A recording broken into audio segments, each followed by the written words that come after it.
বাংলাদেশের নতুন অন্তর্বর্তী সরকারের প্রধান উপদেষ্টা ডক্টর মোহাম্মদ ইউনূস দায়িত্ব গ্রহণের ঠিক দুদিন আগে ভারতের চ্যানেল এনডিটিভিকে একটি সাক্ষাৎকার দেন। সেখানে তিনি বলেছিলেন, আপনি যদি বাংলাদেশকে অস্থিতিশীল করে তোলেন তাহলে সেই অস্থিরতার আঁচ কিন্তু বাংলাদেশের বাইরেও মিয়ানমার, সেভেন সিস্টার্স, পশ্চিমবঙ্গ সর্বত্রই অগ্নুৎপাতের মতো ছড়িয়ে পড়বে। Talking to every single interview that I gave, if you destabilize Bangladesh, it will spill over all around Bangladesh, including Myanmar and Seven Sisters and West Bengal, everywhere. Sheikh Hasina সরকারের পতনের আগের কয়েকদিনে বিভিন্ন ভারতীয় সংবাদপত্র বা চ্যানেলকেও দেওয়া একাধিক সাক্ষাৎকারে তিনি একই ধরনের সতর্কবাণী উচ্চারণ করেন। আর প্রতিবারেই ভারতের উত্তর পূর্বাঞ্চলকে বোঝাতে ব্যবহার করেছিলেন এই সেভেন সিস্টার্স শব্দবন্দরই। লক্ষণীয় বিষয় হলো, ভারতের উত্তর পূর্বাঞ্চলের রাজ্যগুলিকে বোঝাতে এখন কিন্তু নর্থ ইস্ট বা নর্থ ইস্টার্ন স্টেটস কথাটিই বেশি ব্যবহৃত হয়। অথচ ভারতের সেভেন সিস্টার্স কথাটা ইদানিং প্রায় অপ্রচলিত হলেও বাংলাদেশে ওই অঞ্চলটিকে বোঝাতে এখনও কিন্তু ওই শব্দবন্ধটি সবচেয়ে বহুল ব্যবহৃত। সাম্প্রতিক সময়ে বাংলাদেশে বন্যার পর ঢাকা বিশ্ববিদ্যালয় ক্যাম্পাসে শত শত ছাত্রকে স্লোগান দিতে শোনা গিয়েছিল, বন্যায় যদি মানুষ মরে সেভেন সিস্টার্স থাকবে না রে। সেই দৃশ্যের ভিডিও প্রবল বেগে ভাইরাল হয়ে ছড়িয়ে পড়েছিল ভারতেও।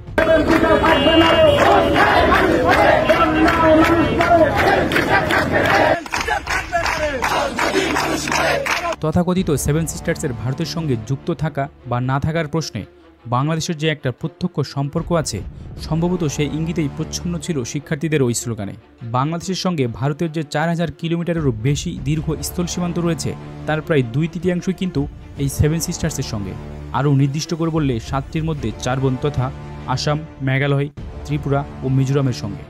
ইতিহাস বলে, সেভেন সিস্টার্স ভুক্ত এই রাজ্যগুলোর বিভিন্ন বিচ্ছিন্নতাবাদী গোষ্ঠী অতীতে বাংলাদেশের ভূখণ্ড থেকেই অবাধে তাদের কর্মকাণ্ড চালিয়েছে। আবার যখন ওই নেতাদের বাংলাদেশ সরকার ভারতের কাছে তুলে দিয়েছে, তাদের সক্রিয়তাতেও দেখা গেছে ভাটারটা। সেভেন সিস্টার্সের সবচেয়ে বড় রাজ্য আসামের বর্তমান মুখ্যমন্ত্রী হেমন্ত বিশ্ব শর্মা একাধিকবার প্রকাশ্যেই বলেছেন, বাংলাদেশ বিচ্ছিন্নতাবাদী গোষ্ঠী আলফার নেতাদের ভারতের কাছে হস্তান্তর করেছে বলেই আসাম আজ এত শান্তিপূর্ণ। রাজ্যের লোক আজ রাতে নিশ্চিন্তে ঘুমাতে পারে। ফলে ভারতের ওই অঞ্চলটির উপর প্রতিবেশী বাংলাদেশের যে একটা স্ট্র্যাটেজিক লিভারেজ বা কৌশলগত সুবিধা আদের পরিসর আছে, সে বিষয়ে পর্যবেক্ষকরা প্রায় সবাই একমত। কিন্তু ভারতের রাজনৈতিক মানচিত্রে সেভেন সিস্টার্সের উৎপত্তি ও নামকরণ হয়েছিল কিভাবে? 7 বোনের এই পরিবারে কেন বারে বারে ভারত বিরোধী সশস্ত্র আন্দোলন বা বিচ্ছিন্নতাবাদ মাথাচাড়া দিয়েছে? সার্বিক জাতীয় নিরাপত্তার দৃষ্টিতেই ভারতের জন্য কেন এই অঞ্চলটি এত সংবেদনশীল? চলুন এই প্রশ্নগুলোর উত্তর খুঁজব আজকের এই ভিডিওতে।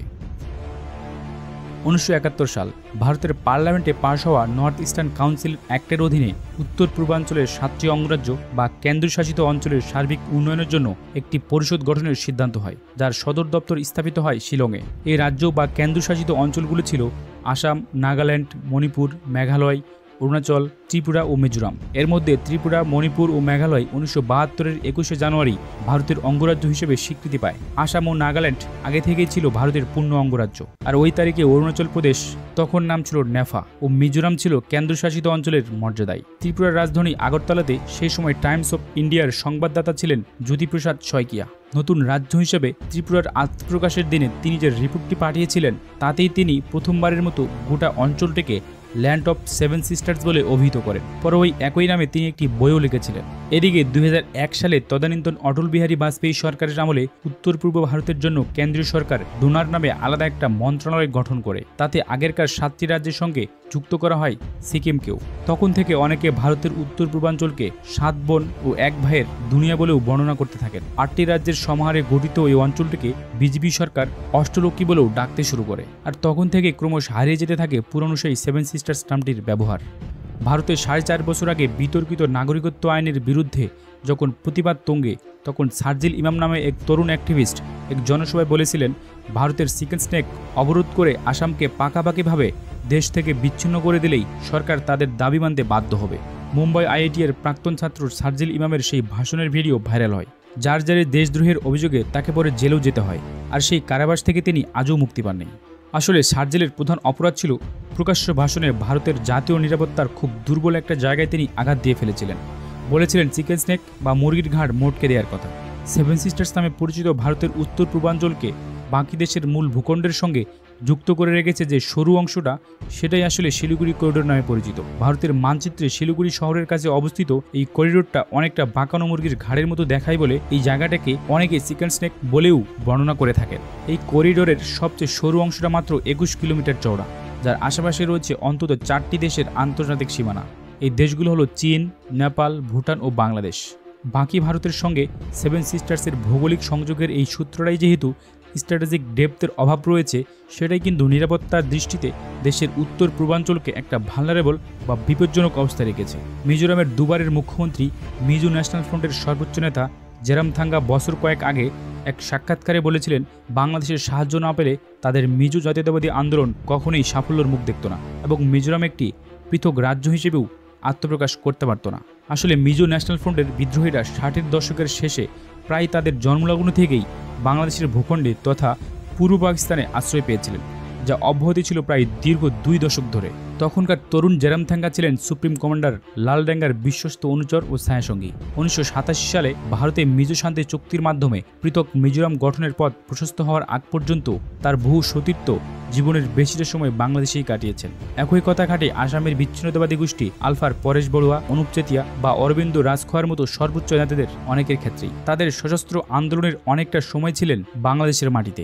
2009 সালে শেখ হাসিনার প্রধানমন্ত্রীত্বের দ্বিতীয় মেয়াদে এই দৃশ্যপটে একটা নাটকীয় পরিবর্তন ঘটে। জঙ্গিবাদের বিরুদ্ধে জিরো টলারেন্স নীতি ঘোষণার নামে হাসিনা সরকার একের পর এক বিচ্ছিন্নতাবাদী নেতাকে গোপনে বা প্রকাশ্যে ভারতের হাতে তুলে দিতে শুরু করে। বাংলাদেশের মাটিতে ওইসব গোষ্ঠীর প্রশিক্ষণ শিবিরও একে একে বন্ধ হতে থাকে।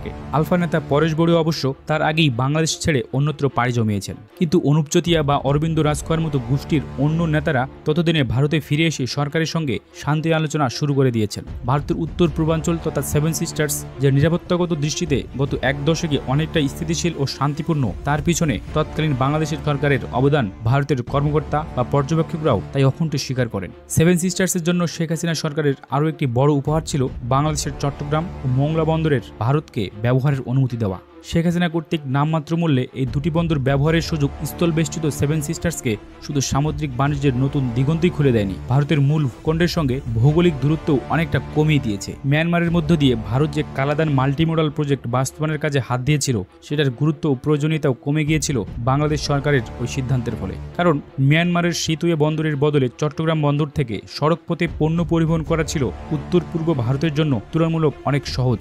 ফলে এক কথায় বলতে গেলে সেভেন সিস্টার্সের সার্বিক উন্নয়ন ও সমৃদ্ধির নেপথ্যে বিশেষ করে বিগত 1.5 দশকে বাংলাদেশের ভূমিকা ছিল অপরিসীম। বছর কয়েক আগে বাংলাদেশের তৎকালীন প্রধানমন্ত্রী স্বৈরাচার শেখ হাসিনা ঢাকায় এক সাংবাদিক সম্মেলনে বলেন, ভারতকে আমি যা দিয়েছি তা তারা সারা জীবন মনে রাখবে। বহুল আলোচিত এই মন্তব্য নিয়ে পরে বহু চর্চা হলেও স্বৈরাচার শেখ হাসিনা সেদিন ঠিক কি দেওয়ার কথা বলেছিলেন তা কখনোই ভেঙে বলেননি বা স্পষ্ট করেননি। কিন্তু দুই দেশে পর্যবেক্ষক ও বিশ্লেষকরা ধারণা করে থাকেন তিনি সেদিন সেভেন সিস্টার্সের শান্তি ও প্রগতি ফিরিয়ে আনার দিকেই ইঙ্গিত করেছিলেন।